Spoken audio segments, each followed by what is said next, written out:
Un beau bébé de 40 kg à la naissance a vu le jour aux eaux de la Boissière du Doré le 18 décembre. Le bébé profite bien puisqu'il pèse actuellement près de 100 kg.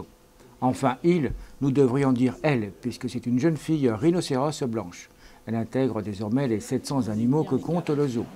5e naissance de l'espèce au sein de ce dernier, pour le plus grand bonheur de ses parents, sa mère Soigny et son père Max, affichant lui près de 2,5 tonnes, mais aussi de tout le personnel du zoo. Encore un heureux événement et par les temps qui courent, c'est plutôt le bienvenu. Qu'est-ce qui s'est passé? C'est notre 5e bébé rhino qui est né le 18 décembre au soir exactement, puisqu'on a eu la chance de pouvoir le filmer en vidéo. Et encore une grande fierté puisqu'il naît seulement une douzaine de bébés rhinos chaque année en Europe, ce qui est très très peu. Donc c'est évidemment un énorme avantage et une énorme fierté pour le parc. Elle se porte à merveille. Et pour la nourrir? Pour la nourrir, c'est très simple, c'est que la maman. Donc jusqu'à minimum 6 mois, c'est beaucoup de lait avec sa mère. Ça commence à grignoter un peu du solide pour faire comme papa-maman justement à partir de 2 mois et demi, 3 mois. Mais voilà, l'allaitement dure très très longtemps et de toute façon un bébé rhino doit rester avec sa mère jusqu'à 2h30, 3 ans minimum dans de très bonnes conditions. Alors on a la chance d'avoir une lignée génétique en plus qui est très intéressante. Donc les deux papas et maman s'entendent très très bien, l'autre maman aussi. Il faut savoir que c'est le 5e bébé depuis 2014, donc ce qui est une performance à l'échelle européenne.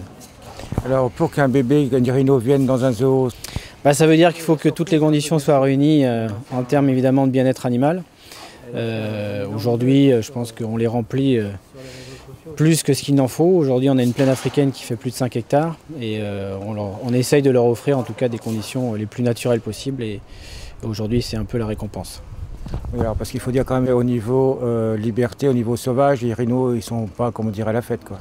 Non absolument, les rhinos font partie des espèces les plus menacées au monde. Aujourd'hui il y a un programme d'élevage européen qui existe sur cette espèce, sur la reproduction et on a la chance d'y participer. Et évidemment c'est une des espèces les plus braconnées au monde.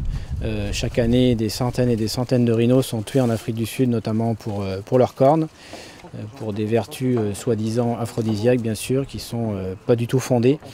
C'est encore, à titre d'exemple, plus de 750 rhinos qui ont été abattus sauvagement en 2020. On fait quelque chose contre ces braconniers? Alors nous, on lutte évidemment, on finance des campagnes anti-braconnage en Afrique du Sud. On a un partenariat avec l'association Save the Rhino et qu'on finance à hauteur de 3 000 € chaque année. C'est une des nombreuses associations qu'on soutient. Aujourd'hui, on en a 21 dans le monde. Mais celle des rhinos, évidemment, nous inquiète et nous aide aussi dans cette communication, puisqu'aujourd'hui, on doit sensibiliser notre public justement à tous ces problèmes qui sont liés au braconnage. Moment exceptionnel donc au zoo de la Boissière du Doré. Une naissance importante pour la préservation de l'espèce. Quant au public, il devra patienter pour pouvoir rendre visite à ce nouveau bébé. Cause Covid, l'établissement ne connaît toujours pas sa date d'ouverture.